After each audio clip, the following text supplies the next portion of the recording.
To'rtinchi bo'lim shaxsning hissiy, irodaviy, motivatsion sohasi. Birinchi bob hissiyot. Hissiyot haqida tushuncha. Odam tashqi muhitdagi turli-tuman narsa va hodisalarni idrok qilar ekan, hech vaqt bu narsalarga batamom befarq bo'lmaydi. Odamning aks ettirish jarayoni doimo faol xarakterga egadir. Aks ettirish jarayoni quyidagilarni qamrab oladi: A.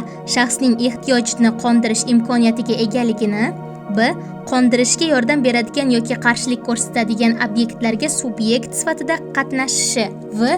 Uni harakat qildiruvchi bilimlarga intiluvchi munosabatlar va hokazo.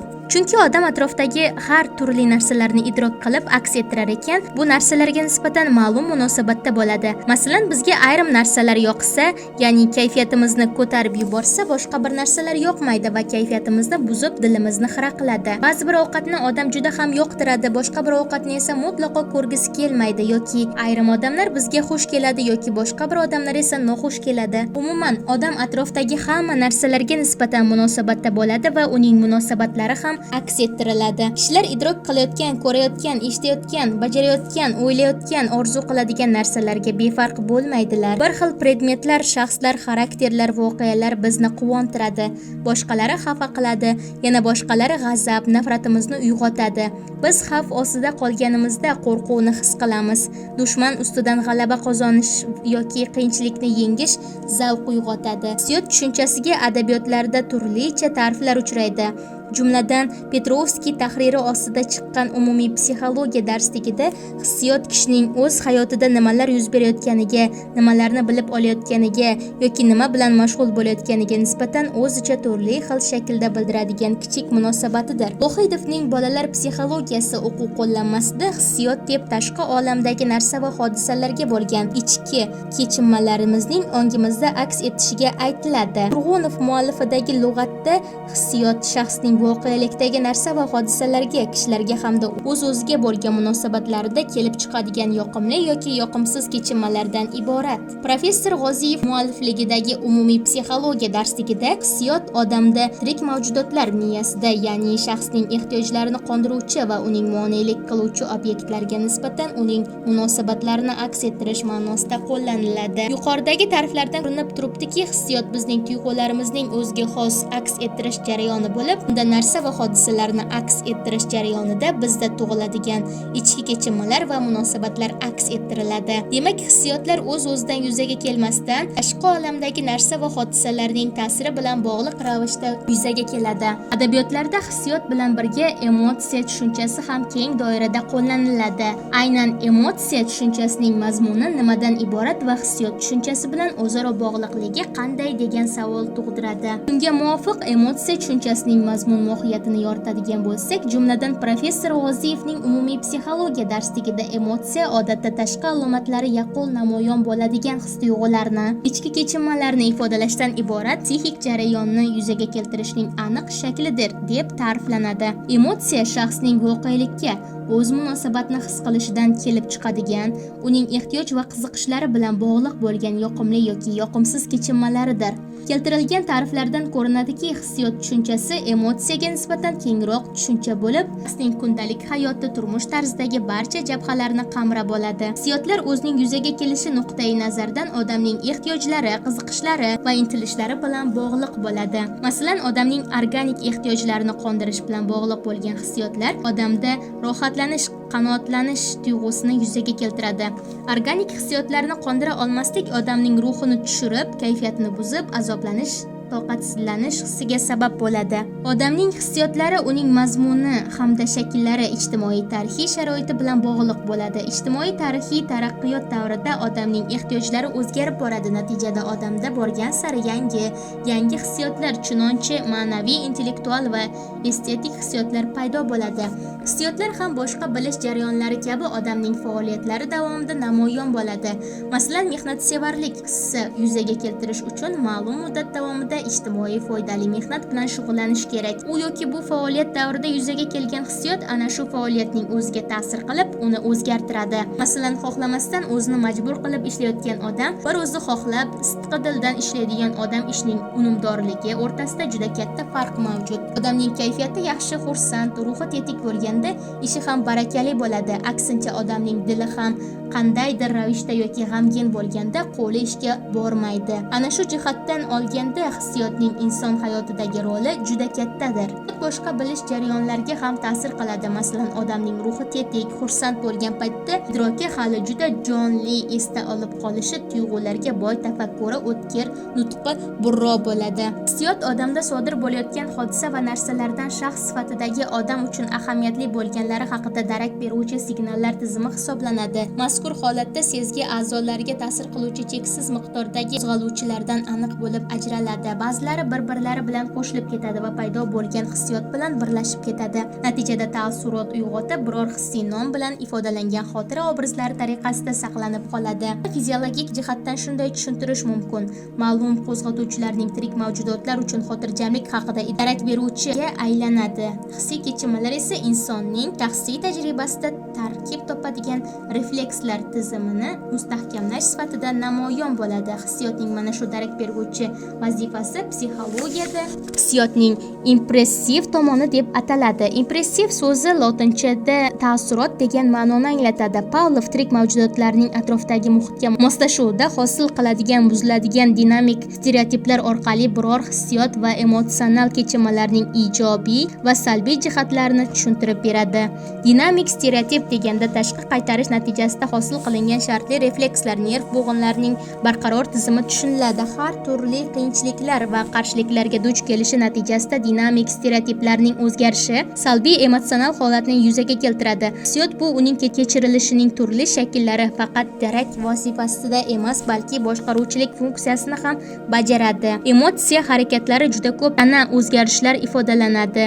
Odam organizmidagi o'zgarishlar kechirilayotgan hissiyotning obyektiv ko'rsatkichi hisoblanadi. Moslashish xarakteriga oid bo'lgan, ya'ni ovozning o'zgarishi, mimika, imo-ishora organizmda sodir bo'lgan jarayonning qayta o'zgarishidan iborat ixtiyorsiz va ongli harakatlar psixologiyada emotsional harakatlarning ekspressiv tomoni deb ataladi. Hissiyotlar odatda juft-juft bo'lib uchraydi. Masalan, yoqimli, yoqimsiz, xushbo'y, noxush, xursand, xafa, g'azab, muhabbat, nafrat kabi ana shunday hissiyotlar subyektiv harakatga ega bo'ladilar. Lekin ularning tashqi ifodasi ham bo'ladi. Masalan, xushchaqchaq odam bilan g'amgin odamning yuz ifodasi ko'z oldimizga keltirib ko'rish mumkin.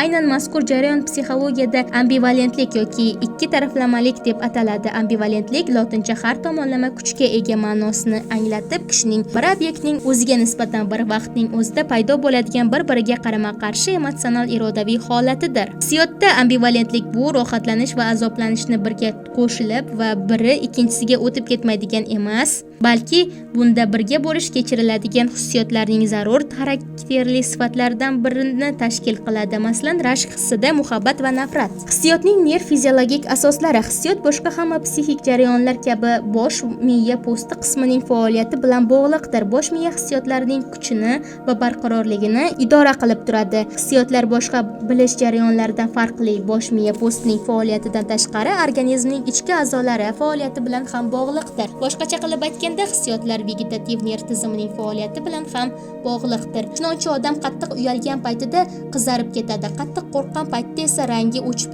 qaltirab ketadi. Hattoki odamning ovozida ham o'zgarish paydo bo'ladi. Ana shunday hissiy holat yuz bergan paytda odamning yuragi tez ura boshlaydi, nafas olishi ham tezlashadi. Demak, odam ma'lum hissiy holatni boshdan kechirayotgan paytda uning qon aylanish tizimi, nafas olish organlari, nutq apparatlari, ichki sekretsiya bezlari ham qatnashadi. Masalan, materialni yaxshi bilmaydigan talaba imtihon topshirayotganda terlab ketadi, tomog'iga nimadir tiqilib, gapini gapira olmay qoladi. Odamda qattiq qo'rqish paytida yuragi orqaga tortib ketadi, sovuq ter bosib ketadi kabi iboralarning ishlatilishi hissiyot paytida odamning ichki a'zolarining ishtirok etishidan dalolat beradi. Juda ko'p hissiy holatlar bosh miyaning yaqin po'stloq osti qismlarining oralig'i bilan ham bog'liqdir. Masalan, urish tepaligi deb ataluvchi qism ayrim hislarni ifodalaydigan ixtiyorsiz harakatlarning markazi hisoblanadi. Odamda uchraydigan yuksak ma'naviy hissiyotlar ham o'zining nerv fiziologik asosga ega bo'lishi kerak. Chunonchi intellektual, axloqiy, estetik hissiyotlar bu jihatdan akademik Pavlovning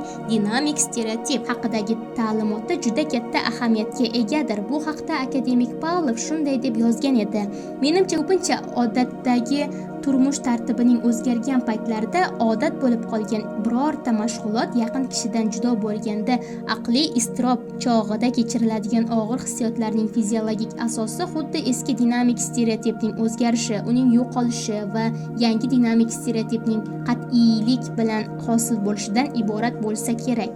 Ayrim murakkab hissiyotlarning asosida dinamik stereotipning yotishi yaqqol ko'rinadi. Masalan, estetik hissiyotni oladigan bo'lsak, biror yoqimli kuydan lazzatlanish yoki biror mashhur rassomning ishlagan ajoyib suratlaridan tomosha qilib rohatlanish estetik hissiyot hisoblanadi. Agar bu hissiyotlarning nerv fiziologik asoslarini tahlil qiladigan bo'lsak, quyidagilarni ko'rishimiz mumkin. Masalan, bizga juda yoqadigan kuy boshqa millat odamga yoqmasligi mumkin. Bunda ajablanishga hech qanday o'rin yo'q. Biz yoshlikdan boshlab mazkur kuyni bir necha yuz marotaba eshitib borishimiz natijasida ana shu kuyga nisbatan deyarli buzib bo'lmaydigan nihoyatda murakkab dinamik stereotip yuzaga keladi. Ana shuning uchun ayrim kuylar bizga yoqadi, ayrimlari esa yoqmaydi. Suratlar masalasiga kelganda shuni aytish kerakki, qadimgi klassik asarlar, ularning ishlanish uslubi, realligi bizni hayratda qoldirib zavq tug'diradi. Aksincha, hozirgi rassomlar tomonidan ishlangan rasmlar odamda qandaydir noxush hissiyotlarni tug'diradi. Demak, uzoq yillar davomida yuzaga keladigan dinamik stereotip ayrim murakkab qismni tashkil qiladi.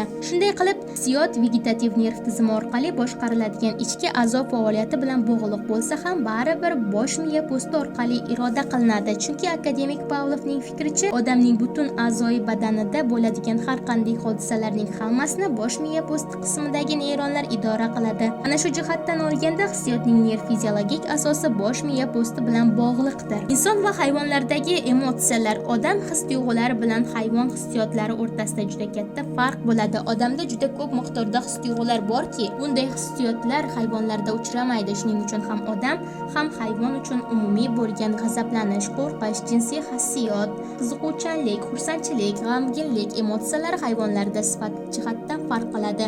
Shu o'rinda Shexterning emotsional faktorlarning paydo bo'lishi kognitiv fiziologik konsepsiyasini keltirib o'tish joiz. Fizik faktorlar ta'sir etuvchi stimullar, psixologik kognitiv faktorlar xotira, aktual qiziqish va ehtiyojlar nuqtai nazaridan vaziyatlarni baholash, emotsional kechinma, fizik, fiziologik va psixologik omillar asosida fiziologik omillar nerv muskul tizimining o'zgarishi.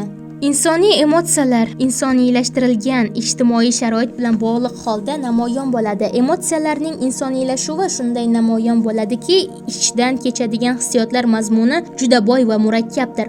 Odamlar bilan mehnat, siyosiy, madaniyatda, oilaviy hayot o'rtasida paydo bo'lgan munosabatlarning ko'pligi sof insoniy hissiyotlarning paydo bo'lishiga olib keladi. Ular bolalarga odob bilan javob qaytarishni, suhbatdoshga ochiq ko'ngillik bilan jilmayish, keksalar va nogironlarga hurmat bilan joy berishni o'rgatdi. Odam o'z hissiyotlarini o'zi boshqaradi. Ba'zi kishilar emotsiyalarini yashirish niyatida qarama-qarshi emotsiyalarni ifodalaydilar. Masalan, qayg'urish yoki qattiq og'riq paytida kulimsirash, kulgilari kelgan paytda yuzlarini jiddiy, o'ychan holda keltira oladilar. Lekin o'zlarining imo ishoralari va mimikalarini boshqara olishga qaraganda nafas olish, qon aylanish va ovqat hazm qilish tizimidagi o'zgarishlarni ushlab qolish juda qiyin bo'ladi. Odam hayajonlangan paytda bir maromda nafas olib bo'ladi. Ko'z yoshlarini ushlab qola oladi, lekin rangini o'zgartirish yoki qizartirishga qodir emas. Ammo emotsiyalarni paydo qiluvchi narsalardan o'zini chalg'itishi mumkin. Hissiy holatlarning ifodalanishi. Hissiy holatning ifodalanishi birinchidan ifodali harakatlar, yuz ifodasi, qo'l-oyoq harakatlari, ikkinchidan organizmning turli hodisalarni, ya'ni ichki a'zolar faoliyatining va holatning o'zgarishida, uchinchidan tabiatda, ya'ni organizm, qon tarkibidagi va boshqa suyuqliklardagi kimyoviy o'zgarishlarni, shuning bilan birga modda almashinuvida bo'ladigan o'zgarishlarni o'z tarkibiga oladi. His-tuyg'ularning tashqi ifodasiga yuz ifodasi, imo ishora, vajohat va qaddu qomatning o'zgarishi, ayruv, tashqi chiqaruv bezlarining faoliyati, so'lak, ter ajralishi va ayrim harakatlar xususiyatlaridagi o'zgarishlarni kiritish mumkin. Bunga nutqning faol o'zgarishlari, ovoz mimikasi kabilar tarkibining sintaksis o'zgarishi, alohida silliqlik hamda ifodalilikning yuzaga kelishi, nihoyat hissiyot o'zining to'liq qisman ifodasini topadigan xatti-harakatlarga taalluqlidir. Kishining emotsional kechim kechinmalari vaqtida nutqning tezligi o'zgaradi. Ko'pincha nutqning sintaksis tuzilishi buziladi, tezligi va ahamiyati o'zgaradi. O'tkazilgan tekshirishlar shuni ko'rsatadiki, g'amginlik va ma'yuslik hislari ifodalovchi kishining ovozi beixtiyor pasayib ketadi. So'zlashgan kishining tovushi ham bo'linib chiqadi. Hislarni kechirish shkalalari. Hissiyot kechinmalari turli holatlarda turlicha tezlik bilan paydo bo'ladi. Ba'zan hissiyot to'satdan darhol paydo bo'ladi. Masalan, kishi birdan xursand bo'lib ketadi, darhol g'azabga keladi, achchiqlanadi va hokazo. Lekin ba'zan shu hissiyotlar o'zini daf'atan qo'zg'atolmaydi, balki asta-sekin tug'ila boshlaydi. Shunday hissiy kechinmalarning qay darajada tez paydo bo'lmasligini belgilash qiyin yoki butunlay bilib bo'lmaydi. Emotsional kechinmalarning kuchi turlicha bo'lishi mumkin. Hissiyotlarning kuchi avvalo yoqimli va yoqimsiz tuyg'ularning naqadar kuchli bo'lishidadir. Hissiyotning kuchi shu hissiyotni shaxsning naqadar ehtiros bilan kechirilganligi bilan belgilanadi. Hissiyotning qo'zg'alish xususiyatlari paydo bo'lish yo'lini, kuchi va barqarorligi bir qancha sabablarga bog'liqdir. Atrof muhitning holati, shu paytdagi ehtiyojlarning kuchi, shu hislar tuzilishiga sabab bo'lgan hodisalarning shaxsiy va ijtimoiy ahamiyatini anglashi, odamning dunyoqarashi, bu hislatlar qanday vaziyatda paydo bo'lishi va o'tmishi hamda shaxsning individual xususiyatlariga bog'liqdir. Hislarning ayni vaqtda naqadar tez, kuchli va barqaror bo'lishiga ko'ra, his-tuyg'ularning quyidagi turlari farqlanadi: hissiy ton, emotsiyalar, affekt, stress, kayfiyat va boshqalar. Hissiy ton. Hissiyot ko'pincha faqat hissiy tus sifatida ruhiy jarayonlarning o'ziga xos tomoni tariqasida namoyon bo'ladi. Yoqimli suhbatdosh, kulguli voqea, yoqimsiz hid, zerikarli kitob, ko'ngildagi mashg'ulot, xushchaqchaq sayohat, og'ir ish kabilar. Hissiy ton tushunchasiga ko'pgina adabiyotlarda turlicha ta'riflar uchraydi. Jumladan, Petrovskiyning umumiy psixologiya darsligida hissiy ton sezgi yoki idrok jarayonida shaxsning idrok qilinadigan narsa va hodisalarga munosabatini ifodalovchi maxsus hissiy bo'yoq, yoqimli yoki yoqimsiz idrok bilan bog'langan hissiyot deb ta'riflanadi. Professor G'oziyev tomonidan hissiy ton u yoki bu hissiyotning inson tomonidan bevosita kechishi jarayonidan iboratdir. Turg'unov lug'atida hissiy ton hissiyot, sezgi yoki idrok jarayonida shaxsning idrok qilingan narsaga, hodisaga munosabatini ifodalovchi maxsus emotsional bo'yoq, yoqimli va yoqimsiz kechinma, bevosita sezgi yoki idrok bilan bog'langan hissiyot. Masalan, og'riq bir qator qo'zg'atuvchilar yaqqol ifodalangan yoqimsiz hissiy ton bilan ajralib turadi.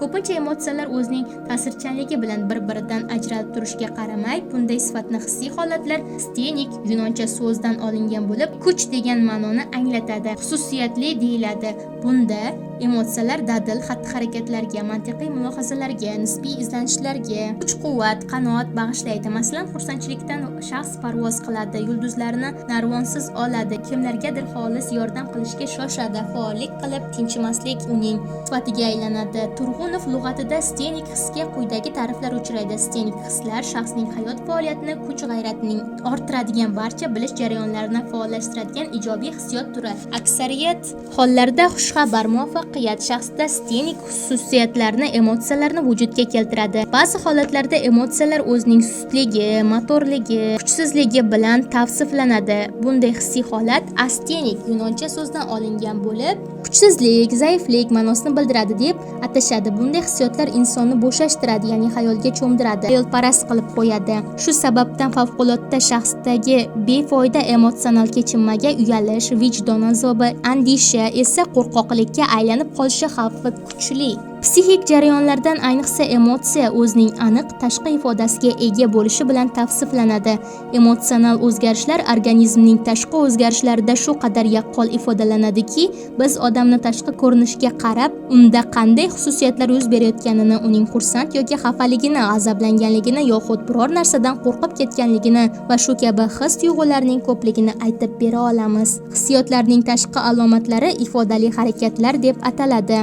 Emotsiyalarning tashqi ifodasi turli ko'rinishlarda ro'y beradiki, unda asosiy o'rnini ko'rgazmali jihatlar asosiy o'rin egallaydi. Birinchidan, emotsiyalar nafas olish a'zolarining ishlarida o'zgarish yasaydi. Masalan, yoqimli his-tuyg'ular ishga tushganda nafas olishning tezligi va amplitudasi ortadi. Yoqimsiz his-tuyg'ular ustun kelganda kamayadi. Qo'zg'algan vaqtda nafas harakatlari tezlashadi hamda chuqurlashadi. Zo'r berish vaqtida sekinlashadi va yuzakilashadi, hayajon vaqti tezlashadi hamda kuchsizlashadi. Kutilmagan holatda hayron qolishda zudlik bilan tezlashadi, qo'rquvda sekinlashadi va hokazolar. Turli emotsional holatlarda nafas olishning o'zgarishi. A. Xursandchilikda nafas olish 1 minutda 17 marotaba. B. Xafalikda 9 marta. Qo'rqishda 64 marta, jahl chiqqanda 40 marotaba. Ikkinchidan, emotsiya imo ishoralarda, mimikada, ya'ni kishining yuzida bo'ladigan harakatlarda ham butun badanning ma'nodor harakatlarida ko'rinadi.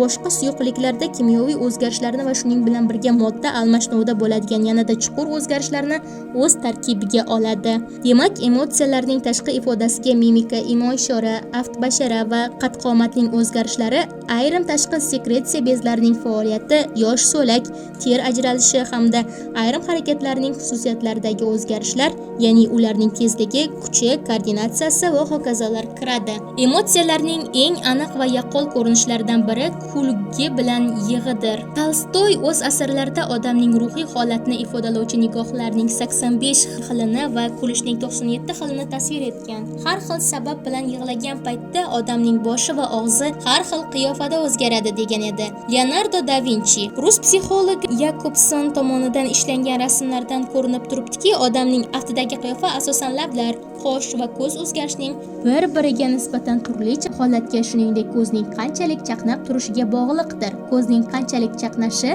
ko'z yoshining miqdori, ko'z shilliq pardasidagi tomirlarning kattalashuvi bilan belgilanadi. Maskaning tagida ko'rinib turgan ko'z o'zining ifodasini yo'qotgan bo'ladi. Ko'z, lab, qovoq, qoshning har xil holati hatto odam chehrasini ham turli qiyofaga kiritadi. Odam hissiyotlarini bildirishning eng nozigi va eng kuchlisi san'at, xususan muzika bilan lirik she'rlardir.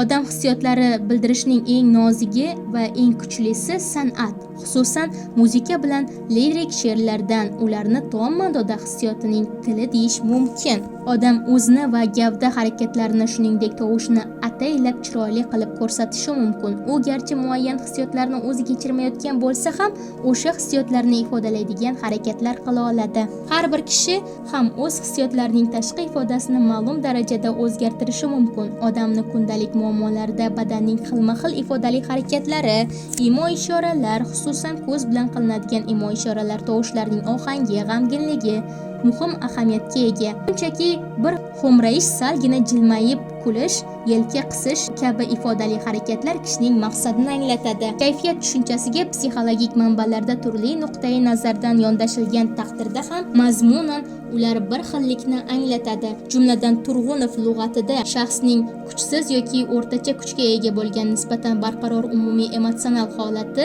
Petrovskiyning umumiy psixologiya darsligida kayfiyatlar ancha vaqt davomida kishining butun xatti-harakatlariga tus berib turadigan umumiy hissiy holatni ifoda etadi deb ta'kidlanadi. Qoziyev fikricha, kayfiyat shaxsning ruhiy jarayoniga muayyan vaqt davomida tus berib turuvchi emotsional holatdir. Kayfiyat, ya'ni odamning xursand yoki g'amgin kayfiyati hech vaqt sababsiz maydonga kelmaydi. Odam bajarayotgan biror bir ishning muvaffaqiyatli tugashi yoki imtihondan yaxshi o'tish, yaxshi tetik kayfiyatni yuzaga keltiradi. Qilayotgan ishingizni oldinga yurmasligi yoki ishga berilgan yomon baho odamda ma'yuslik, kuchiga ishonmaslik kayfiyatini tug'diradi. Kayfiyatning xush yoki noxush bo'lishi birinchi navbatda odamning sihat salomatligi bilan bog'liqdir. Masalan, ichimiz qattiq og'rib turgan vaqtda kayfiyat cho'q bo'lmaydi. Odatda odamda kayfiyatning u yoki bu turi, ya'ni xushchaqchaqlik, xursandchilik yoki g'amxo'rlik, ma'yuslik, tushkunlik ustun bo'lishi mumkin. Ana shunga qarab odam xushchaqchaq, g'amgin, sertashvish deb turli guruhlarga bo'linadilar. Lekin shuni aytish kerakki, odam o'z kayfiyatining quli bo'lib qolmay, uni boshqara bilishi kerak. O'z kayfiyatini idora qila oladigan odamning har doim ruhi tetik, kayfiyati chog' va ishida unum bo'ladi. Kayfiyatni idora qila olmaydigan odamlar bilan yashash juda qiyin bo'ladi. Bunday odamlar arzimagan narsadan kayfiyatni buzib, missayib yuradigan yoki arazlab yotadigan odamlar bo'ladi. Bunday odamlarni odatda sirkasi suv ko'tarmaydigan yoki jahli burnini uchida turadigan odamlar deyishadi. Agar odam har doim o'ylab, aql bilan ish tutsa, kayfiyatini bo'lmagan narsalarga buzayvermaydi. Inson kayfiyatda paydo bo'lishiga va o'zgarishiga ta'sir qiluvchi quyidagi ikkita omillarni tahlil qilish lozim. Ulardan bittasi obyektiv va subyektiv xususiyatli vaziyatlardir. Tabiiy omilga taalluqli bo'lgan vaziyat havoning sovuqligi yoki issiqligi, shaxslar aro munosabatning noqulayligi va boshqalar. Ikkinchisini bir manba sifatida talqin qilish mumkin. Bu subyektiv shart-sharoitdir. Masalan, mehnat va o'qish faoliyatiga kerakli vositalarning mavjudligi. Ikkinchi subyektiv munosabatlar illiq psixologik muhit, muloqotmandlik maromi, rag'batlantirish, muloqot o'rnatish uslubi, shaxsiyatiga tegmaslik, teng huquqlilik, shaxsning psixologik xususiyatini hisobga olish va hokazo. Affekt tushunchasiga beriladigan ta'rifga asosiy e'tiborni qaratadigan bo'lsak, bu ham shaxsning kuchli emotsional holatlari bilan bog'liqdir. Turg'unovning lug'atida aytilishicha, affekt tez va kuchli paydo bo'lib, shiddat bilan o'tadigan qisqa muddatli emotsional holatdir. Petrovskiyning umumiy psixologiya darsligida affekt haddan ziyod tez kechishi bilan miyada paydo bo'luvchi, shaxsni tez qamrab oluvchi, jiddiy o'zgarishlarni yuzaga keltiruvchi jarayonlar ustidan irodaviy nazorat buzilishiga yetaklovchi, organizm a'zolari funksiyasini izdan chiqaruvchi emotsional jarayonlarga aytiladi. Vohidov darsligida affekt to'satdan tez paydo bo'lib, tez orada o'tib ketadigan nihoyatda kuchli hissiy holat sifatida e'tirof etiladi.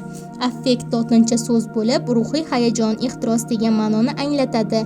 Affektlar ko'pincha to'satdan paydo bo'ladi va ba'zan bir necha minut davom etadi.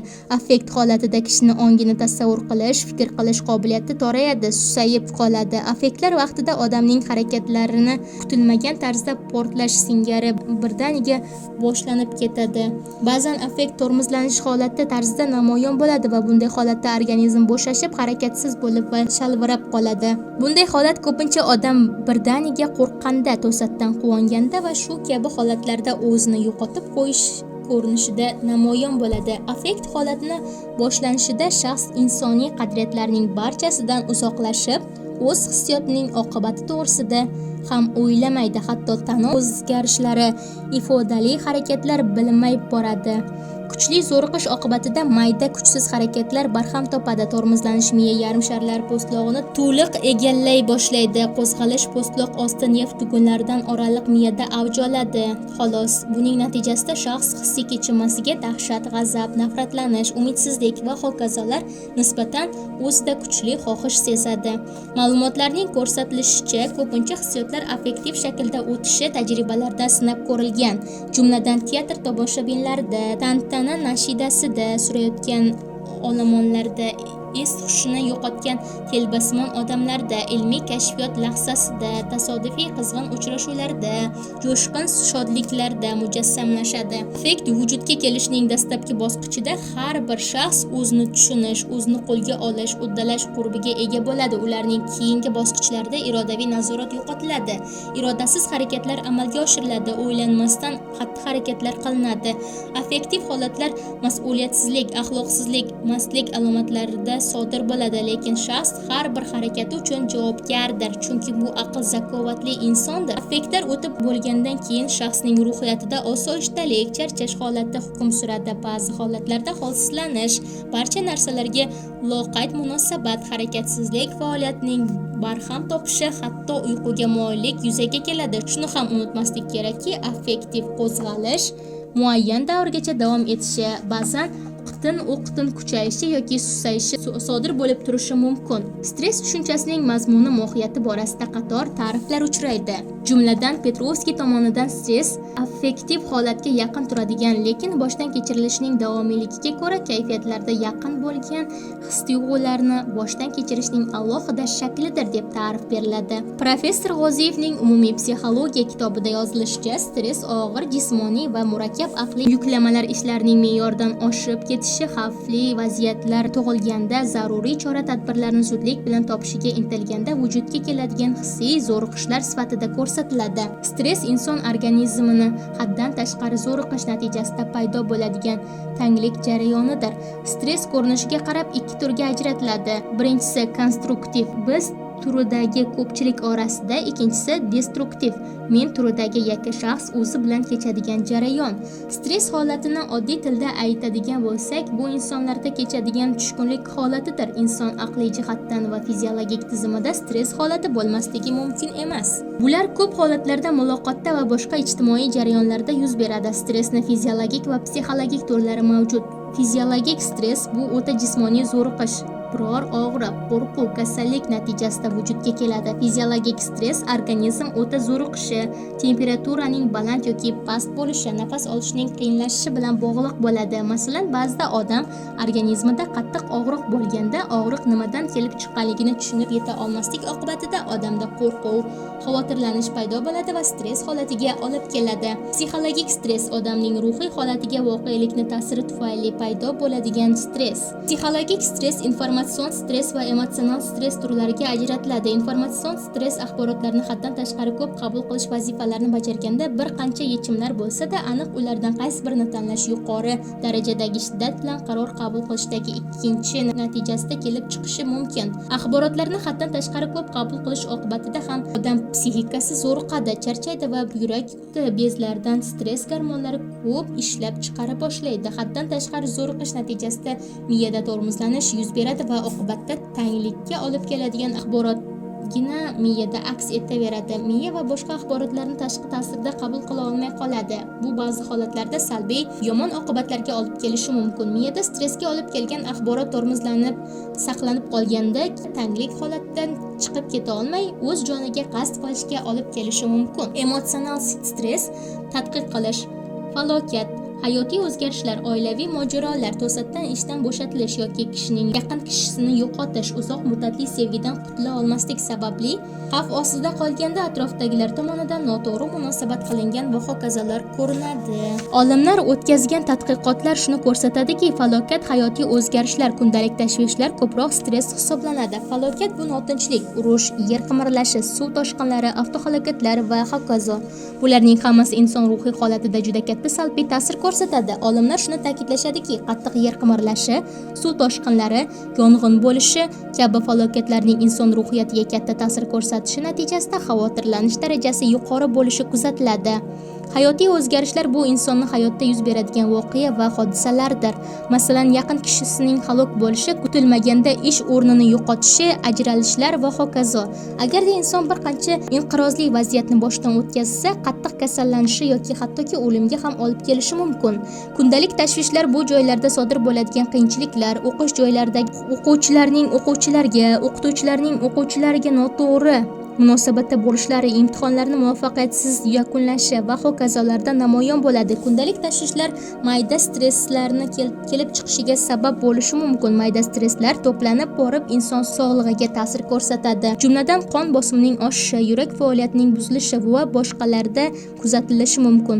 Doimiy yuz berib turadigan kundalik tashvishlar aqliy, jismoniy, emotsional va ruhiy zo'riqishga olib kelishi mumkin. Stress ayrim odamlarda yengil kechadi, ayrim odamlarda jiddiyroq, qiyinroq o'tadi. Bunga asosiy sabab quyidagilar deb belgilanadi.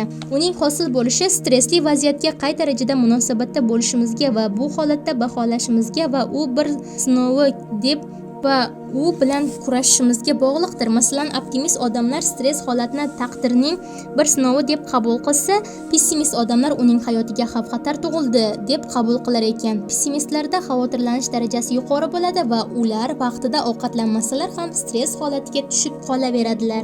Psixologlar Michael Shayer va Marls Karver fikricha, optimist inson eng og'ir qiyin vaziyatda ham yaxshi deb oldindan intiladi. O'z organizmini stress moslashib olishiga yo'l qo'ymaydi. Umuman olganda stress atamasi 20-asrning 40-yillarga kelib ommaviylashgan. Bunga sabab stress holati to'g'ri tushunish va undan himoyalanishdan o'rganish, chunki stress turli salbiy munosabatlar natijasida vujudga kelishi mumkin. Birinchi bo'lib stress bo'yicha 1932-yilda fiziolog Walter Cannon va 1936-yilda vrach Gans Seil chuqurroq tushuncha berishga harakat qilganlar. Kennonning Gomestas nazariyasi asosida 1933-yilda Psixika va tana asari yaratildi. Bu asarda barcha tashqi sharoit o'zgarishlariga optimal to'la moslasha oladigan bir yaxlit organizm haqida yozilgan. Organizmdagi turli o'zgarishlar, ya'ni ochlik, qo'rquv, jahldorlik nisbatan ko'p yillar kuzatib o'rganishi natijasida gameostaz, ya'ni organizmni ichki holatda davomiyligi nazariyasi yaratildi. Uning fikricha, gameostaz va tashqi muhit ta'sirida asosiy o'rinni markaziy va vegetativ nerv tizimi egallaydi. Markaziy nerv tizimi tashqi muhit bilan, vegetativ nerv tizimi esa gameostaz holatini energiya ishlab saqlab turadi. Bundan organizmni qochishi va kurashishi uchun energiya ishlab chiqaruvchi simpatoadrenal tizimi muhim rol o'ynaydi. Quyidagi James Lange va Kenon Bart nazariyasining mohiyati keltirilgan. James Lange nazariyasi emotsional stimulni idrok qilish, organizmning nerv-muskul reaksiyasi, organizmlardan keladigan impulsni qayta ishlash, subyektda emotsiyalarning paydo bo'lishi. Kenon Bart nazariyasi emotsiogen stimulni idrok qilinishi, MNS bir vaqtda yuzaga keladigan impulslar qayta ishlanishi, subyektning emotsional holatlarining paydo bo'lishi, organizmning nerv-muskul reaksiyalarining paydo bo'lishi. Kenon yana shuni ta'kidlab o'tadiki, organizmni stressga qarshi kurashish yoki qochish vaqtida yurak urishi tezlashadi, qon aylanishi buziladi, ya'ni maqsadga intilish uchun tayyorgarlik ko'rishga organizmda qochish va kurashish kechadi. Bu reaksiyani u organizmni moslashish tizimi deb ataydi. Kanadalik olim vrach Seyle 1976 yillarda o'zini 40 yillik ilmiy izlanishlari bilan Kenon nazariyasiga qo'shimchalar kiritib, stress psixologiya va tibbiyotda asosiy tushunchalardan biri ekanligini aytib o'tgan. Seyle stress har doim ham zararli emas, ba'zan inson organizmiga yordam, ko'mak, foyda berishi mumkin. Ayrim holatlarda stressga tushib qolganda odam yashash uchun kurash yoki o'z ehtiyojini qondirish uchun faollashib, o'zi bilmagan zaxiradagi energiyasini ishga solishi mumkin degan. U tirik organizmning noqulay tashqi sharoitlarga moslashuvchanlik muammosini o'rganib chiqqan. Seyle fikricha, shu sabablar muhim va nomuhim stressni keltirib chiqaradi. Bu vaziyatlar bir-biriga bog'liq. Bunda 3 ta bosqichga ajratiladi. Xavotirlik bosqichi, moslashish bosqichi, o'ta charchash bosqichi. Xavotirlik bosqichida taloqning kichrayishi, yo'q qavatning yo'qolishi, oshqozonda o'tkir yallig'lanishning sodir bo'lishi, yurak tepasida leykositlarning kamayishi kuzatiladi. Shu bilan birga teri jarohatini pasayishi, ko'z yoshlanishi, so'lakning ajralishi kuzatiladi. Agarda ta'sir kuchli bo'lsa, bu boshqacha xavotirlik holatiga boshlaydi. Moslashish bosqichida yurak usti bezlari kattalashadi, organlar va to'qimalarning ishlashi sekinlashadi. Agar stressni keltirib chiqaruvchi omil organizmga kuchli ta'sir etmasa, shu holat uzoq vaqt saqlanib qoladi. Agar ta'sir kuchli bo'lsa, 3-bosqich boshlanadi. O'ta charchash bosqichi organizmda kuzatilayotgan yutuqlarga ko'ra bosqich xavotirli bosqichga yaqin. Bunda odatda organizm kasallanadi. Chet el muallifi asosan ijtimoiy, psixik va fiziologik stress shakllarini ajratadilar. Ularning fikricha, ijtimoiy stress asosida shaxsning ijtimoiy iqtisodiy yashash sharoiti yotadi. Ijtimoiy ziddiyatlar doimiy o'ziga ishonchsizlik, keskinlikni yuzaga keltiradi. Yuksak hislar, hissiy jarayonlarning har xil shakllari normal odamda alohida yakka holda mavjud bo'lmaydi. Yuzlab va minglab kechirilayotgan emotsiyalar, affektlar, kayfiyatlarda aniq yashaydigan umumlashtirilgan hislar yuksak hislar deyiladi. Yurak hislar o'z tarkibiga birinchi soddaroq ko'rinishiga turli hislarni oladi. Inson faoliyatining qaysi bir turi yoki qaysi birining asosiy ekanligiga qarab, yuksak hislarning muhim turlari praksik, axloqiy, intellektual, estetik turlariga ajratiladi. Praksik hislar inson amaliy hayotining istalgan sohasi maqsadiga muvofiq aqliy hayotiga, shaxsning ularga nisbatan muayyan munosabatlarda bo'lish sohasiga aylanib qoladi. Bu birinchi navbatda biror maqsadni anglabgina qolmay, uni e'tirof etadigan yoki inkor qiladigan maqsadlarga erishish yo'llarini baholaydigan, ta'sir qilish usullari va ko'lamlarini ma'qullaydigan va ma'qullamaydigan, ularni to'g'ri tanlaganligiga shubhalanadigan, nihoyat muvaffaqiyat yoki muvaffaqiyatsizlik hissini kechiradigan mehnat faoliyatida kuzatiladi. Mehnat inson hayotining asosi bo'lib, insonning mehnatga bo'lgan hissiy munosabati yuksak hislar orasida muhim o'rinni egallaydi. Mehnat faoliyatida shaxs biror maqsadni anglaydi, uni e'tirof qiladi yoki inkor etadi, maqsadga erishish yo'llarini baholaydi, uni tatbiq etish usullari va qurol vositalarini ma'qullaydi yoki ma'qullamaydi, ularning tanlanganligiga shubhalanadi, inson muvaffaqiyat yoki muvaffaqiyatsizlik hissini kechiradi va hokazo. Axloqiy hislar odamning boshqa kishilarga, jamoa va o'zining ijtimoiy burchlariga bo'lgan munosabatlarida ifodalanadi. Inson bu hislarni kechirar ekan, ma'lum axloqqa, ya'ni ijtimoiy axloqiy qoidalari va normalarini majmuiga asoslanib boshqa kishilarning xatti-harakatlariga yoki ruhiy xususiyatlariga hamda o'zining xatti-harakatlariga baho beradi. Shaxsning yetakchi axloqiy hislaridan biri bu burch hissidir. Bu his odam yashab va ishlab turgan tor doiradagi jamoa, oila, maktab, ishlab chiqarish, korxona manfaatlari nuqtai nazaridan turib harakat qilish lozimligini anglaganda ham kechiriladi.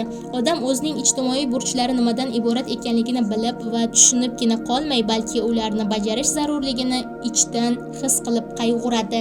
Kishilar hayoti va faoliyatida o'zaro yordamlashish, hamjihatlik, intilish va manfaatlar birligiga asoslangan o'rtoqlik munosabatlari yuzaga keladi. O'rtoqlik munosabatlarining yuksak cho'qqisi do'stlik hissida namoyon bo'ladi. Do'stlik hissi o'rtog'iga mehribonlikda, uni ko'rish, u bilan gaplashish, o'z fikr-hislari bilan o'rtoqlashishda namoyon bo'ladi. Haqiqiy do'stlik hissi do'stga nisbatan yuksak talabchanlik bilan bog'liqdir. Hatto va kamchiliklarni tuzatishga ham yordam berish do'stlikka yaqin bo'lgan hissiy, muhim axloqiy his muhabbat hisdir. Muhabbat jamiyatda nikoh va oilaning axloqiy, psixologik asosi hisoblanadi. Agar odamning jamiyatdagi xatti-harakatlari axloq normalariga mutlaqo zid bo'lsa, odam vijdon azobiga uchraydi. Vijdon azobi murakkab hissiy holatdir. Mabodo odam biror axloqsiz harakat qilib vijdon azobiga uchrashsa, undan qutulishi juda qiyin bo'ladi. Chunki vijdon azobiga uchragan odam jamiyat oldida o'zining nohaqligini biladi. Va o'zini o'zi so'roq qila boshlaydi. Shuning uchun odam o'zidan o'zi qochib qutula olmagandek, vijdon azobidan ham hech qachon qochib keta olmaydi. Ma'lumki, vijdon azobi kishining qalbida chuqur ichki kurash hissini tug'diradi. O'z xatti-harakatida axloq tamoyillariga amal qilmagan, uyati ham, vijdoni ham bo'lmagan kishilarni vijdonsiz odamlar deyiladi. Kishi yomon bir ishni qilib qo'yganligi, bu kishining o'ziga munosib emasligini anglashi bir tomondan vijdonini qiynaydi, vijdon azobiga soladi. Ikkinchi tomondan axloq talablariga xilof ish qilish bilan boshqalardan malomatga qolishini, ularni o'rniga nisbatan salbiy hislar paydo qilishini ham tushunadi. Masalan, mazkur jarayonga quyidagi misollarni keltirib o'tish joiz. AQSh prezidenti Truman 1945-yili 6-avgustda Yaponiyaning Hirosima va Nagasaki shaharlariga atom bombasini tashlashga buyruq bergan edi. Amerikaning birinchi darajali uchuvchisi mayor Claude Izerli Hirosimaga atom bombasini tashlab 300 million kishini yostig'ini quritishda davom etdi. Atom bombasi zarbidan o'lgan yosh bolalarni, qariyalarni, xotin-qizlarni o'z ko'zi bilan ko'rgan Izerli vataniga qaytganda Hirosima qahramoni sifatida uni tantana bilan kutib olishadi.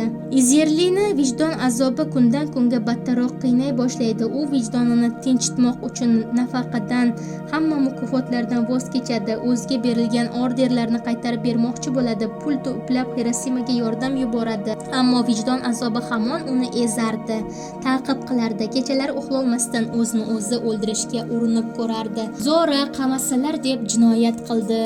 Nihoyat Claude Izerli aqldan ozibdi deb uni jinnixonaga yotqizdilar. Estetik hislar ham yuksak axloqiy hislardan hisoblanadi. Estetik his deganda biz go'zallikni idrok qilish, go'zallikdan zavqlanish va go'zallik yaratishga intilishni tushunamiz. Estetik hissiyot hamma odamlarga xos bo'lgan hissiyotdir. Atrofdagi tabiat manzaralari estetik hissiyotlarning birinchi manbai hisoblanadi. Masalan, bahor faslidagi tog' manzaralari, yaylovlarda qo'y va qo'zichoqlarning o'tlab yurishlari, baland qorli qoyalarni uzoqlardan mag'rur turishlari odamda estetik lazzatlanish hissini tug'diradi. Yoki xuddi dengizdek ko'z ilg'amaydigan ko'k paxtazorlar uzoqlarda chiroyli bo'lib ko'rinib turgan dala tepaliklari odamda qandaydir ko'tarinki ruh tug'diradi. Odamlar hayotning turli faktlariga va ularning san'atni aks ettirishiga qandaydir go'zallik yoki xunuklik, fojiali yoki kulguli, oliyjanoblik va razillik, nozik yoki dag'al hodisalar sifatida munosabatlarda bo'ladilar. Bu hislar tegishli baholarda estetik tillarda namoyon bo'ladi va o'ziga xos badiiy lazzatlanish holatida kechiriladi. Estetik hissiyot hissiyotning manbalari juda ko'p va xilma-xildir. Masalan, tabiat manzaralarida lazzatlanishdan tashqari tasviriy san'at asarlari, badiiy adabiy asarlar, muzika va haykaltaroshlik, arxitektura va me'morchilik ishlari ham odamda estetik hisni tug'diradi. Bundan tashqari odamning o'zaro bir-birlari bilan bo'lgan munosabat va muammolari ham estetik hissiyotning manbalari bo'la oladi. Odamning kiyinishi, uyining tutishi, qanday jihozlarni boshqalar bilan muomalasi ham estetik hislarning manbai bo'la oladi. Masalan, dag'al gaplashadigan kishilardan odam nafratlanadi, aksincha muammoli gapni o'rinli va madaniyatli qilib gapiradigan kishidan odam zavqlanadi. Shunday odamlarga tanqid qilgisi keladi. Umuman odamning estetik hissiyotlari ko'p manbalarga ega bo'lgan murakkab hissiyotlardandir. Intellektual hissiyotlar ham o'z mohiyati jihatidan axloqiy hissiyotlarga yaqin bo'lgan hissiyotlardir. Intellektual hissiyotlar odamning bilish jarayonlari bilan bog'liq bo'lgan hissiyotlar bo'lib, biror narsadan hayron qolish, hayratda qolish, shubhalanish kabi holatlarda ifodalanadi. Intellektual hissiyotlarga dast avval ajablanishni kiritish mumkin. Ajablanish inson bilish faoliyatining ajralmas tomonidir. Ajablangan va qandaydir tushunib bo'lmaydigan, hayratda qoladigan emotsiyalarga berilib qolgan odam o'zining bilish ehtiyojlarini qondirishga intiladi. Haqiqatni izlash, shubhalanish hissi bilan bir vaqtda amalga oshirish mumkin. Bu his odam faol bilish faoliyati orqali hosil qiladigan g'oya hamda e'tiqodlarni hayotga tatbiq qilish uchun bo'lgan kurashning qiyin tadqiqotlarida unga madad bo'ladi.